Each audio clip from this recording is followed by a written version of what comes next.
Klausom. Labą dieną. Labą dieną. Esu Natalija kalbu. Taip, klausau jūsų. Labai malonus. Čia jūs sakėt man paskambyti jums pirmadienį dėl to koncertų, kur norėjau, kad surengtumėt. Taip, klausau. Tai žiūrėkite, išeitų kažkaip mano vyras guli prie mirties reanimacijoje, aš galvoju, jis visą gyvenimą svajoju išvysti kokią nors žvaigždę. A išeitų, kai jūs pakoncertuotumėt.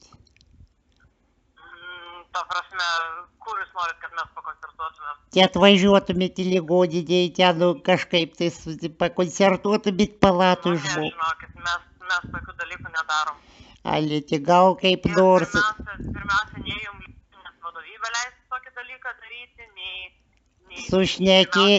Sušnekėsim gydytojai, tie kyšių tik ir laukia. Tokių dalykų neleidžia ir pirmiausia, mes nedarom taip. Mes koncertuojam normaliuose koncertų salėse, o ne ligoninėse.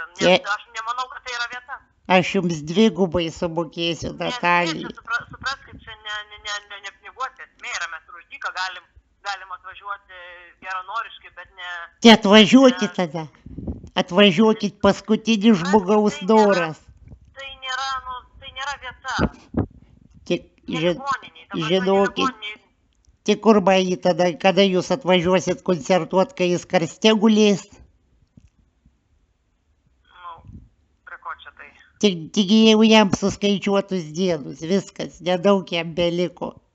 Tai tikrai ne manęs jam reikia, o artimųjų meilės ir šilumos. Jo svajonė buvo. Ne kažkokių tai žvaigždžių, man atrodo, kad čia labai tokie paviršutiniški dalykai. Svajonė jo buvo jūs išvysti. Labiausiai reikia, kad giminės ir nežinau, artimieji patys žmonės jį palaikytų, o ne svetimo žvaigždės kažkokios, ko čia aš ar dar kažkas. Už tai, kad jūs buvot jo favoritė. Žinokit, kai jūs dainuodavot apie tas kelnaitės... Baigiam šitas kalbas, aš čia tikrai...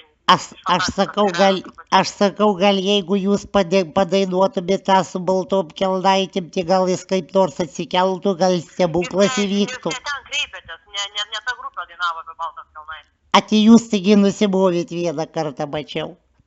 Gerai, žodžiu, išnekam mes čia visiškas nesąmonės, geros dienos ir linkiu, kad vyras greičiau. Tai sutarėm laiką tada kažkaip.